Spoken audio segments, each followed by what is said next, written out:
A. Peran Indonesia dalam menciptakan perdamaian dunia melalui hubungan internasional. 1. Makna hubungan internasional. Hubungan internasional diartikan sebagai hubungan yang bersifat global yang meliputi semua hubungan yang terjadi dengan melampau batas-batas ketatanegaraan. A. Politik luar negeri adalah seperangkat cara atau kebijakan yang dilakukan oleh suatu negara untuk mengadakan hubungan dengan negara lain dengan tujuan untuk tercapainya tujuan negara serta kepentingan nasional yang bersangkutan. B. Hubungan luar negeri adalah keseluruhan hubungan yang dijalankan oleh suatu negara dengan semua pihak yang tidak tunduk pada kedaulatannya. C. Politik internasional adalah politik antar negara yang mencakup kepentingan dan tindakan beberapa atau semua negara, serta proses interaksi antar negara maupun antar negara dengan organisasi internasional. 2. Pentingnya hubungan internasional bagi Indonesia. Perlunya kerjasama dalam bentuk hubungan internasional lain karena faktor-faktor berikut. A. Faktor internal, yaitu adanya kekhawatiran terancamnya kelangsungan hidup kesananya, baik melalui kudeta maupun intervensi dari negara lain. B. Faktor eksternal, yaitu ketentuan hukum alam yang tidak dapat dipungkiri bahwa suatu negara tidak dapat berdiri sendiri tanpa bantuan dan kerjasama dengan negara lain.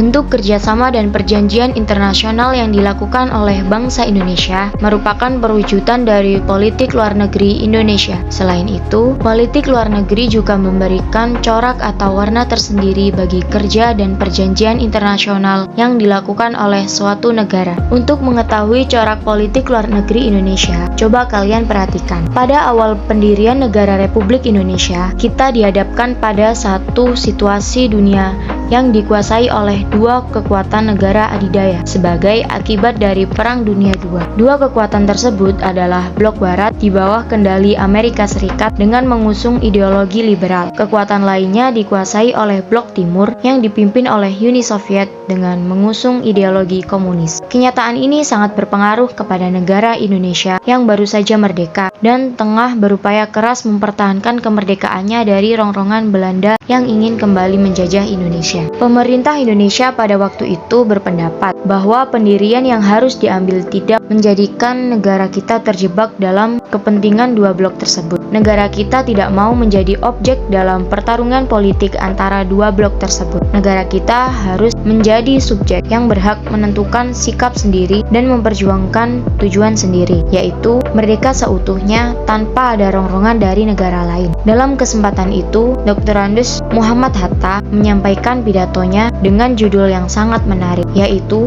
Mendayung Antara Dua Karang. Pidato tersebut kemudian dirumuskan lagi secara eksplisit sebagai prinsip bebas aktif yang kemudian menjadi corak politik luar negeri Indonesia sampai sekarang. Dengan demikian, dapat disimpulkan bahwa politik luar negeri Indonesia bersifat bebas aktif. Peristiwa-peristiwa di bawah ini yang dengan jelas menggambarkan bentuk kerjasama yang dikembangkan bangsa Indonesia. A. Indonesia menjadi anggota Perserikatan Bangsa-Bangsa PBB yang ke-60 pada tanggal 28 September 1950. B. Memprakarsai penyelenggaraan Konferensi Asia Afrika KAA pada tahun 1955.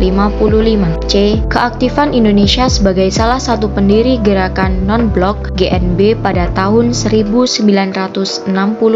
D. Terlibat langsung dalam misi perdamaian Dewan Keamanan PBB dengan mengirimkan pasukan Garuda ke negara-negara yang dilanda konflik seperti Kongo, Vietnam, Kamboja, Bosnia, dan sebagainya. E. Indonesia menjadi salah satu pendiri ASEAN Association of Southeast Asian Nations. F. Ikut serta dalam setiap pesta olahraga internasional mulai dari SEA Games, Asian Games, Olimpiade, dan sebagainya. D. Indonesia aktif juga dalam beberapa organisasi internasional lainnya, misalnya Organisasi Konferensi Islam. H. Menyelenggarakan hubungan diplomatik dengan berbagai negara yang ditandai dengan pertukaran perwakilan diplomatik dengan negara yang bersangkutan.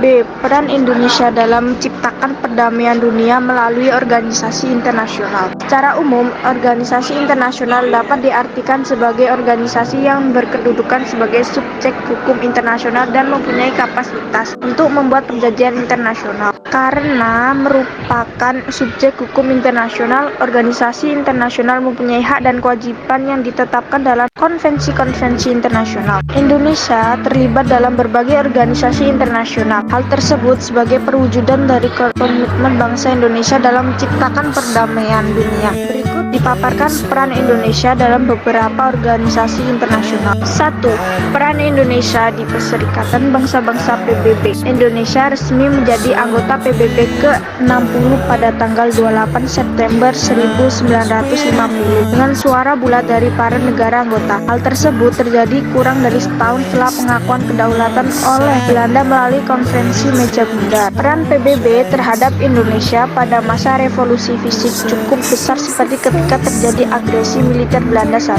Indonesia dan Australia mengusulkan agar persoalan Indonesia dibahas dengan sidang umum PBB. Selanjutnya, PBB membentuk Komisi 3 negara yang membawa Indonesia Belanda ke meja perundingan dan pilih ketika terjadi agresi militer Belanda II. PBB membentuk UNC yang mempertemukan Indonesia Belanda dalam perundingan Royan-Royan. Sebagai negara anggota PBB, Indonesia terdaftar dalam beberapa lembaga di bawah naungan PBB, misalnya Dewan Ekonomi dan Sosial, Organisasi Buruh Internasional, maupun Organisasi Pangan dan Pertanian. Salah satu prestasi Indonesia di PBB adalah saat Menteri Luar Negeri Adam Malik menjabat sebagai Ketua Sidang Majelis Umum PBB untuk masa sidang tahun 1974. Di Komisi Hukum Internasional PBB atau International Law Commission (ILC), Indonesia mencatat prestasi dengan terpilihnya mantan Menlu Muslimah sebagai anggota ILC pada periode 1992 sampai 2001. Pada pemilihan terakhir yang berlangsung pada sidang Majelis Umum PBB ke-61, Duta Besar Nugroho Wisnumurti terpilih sebagai anggota ILC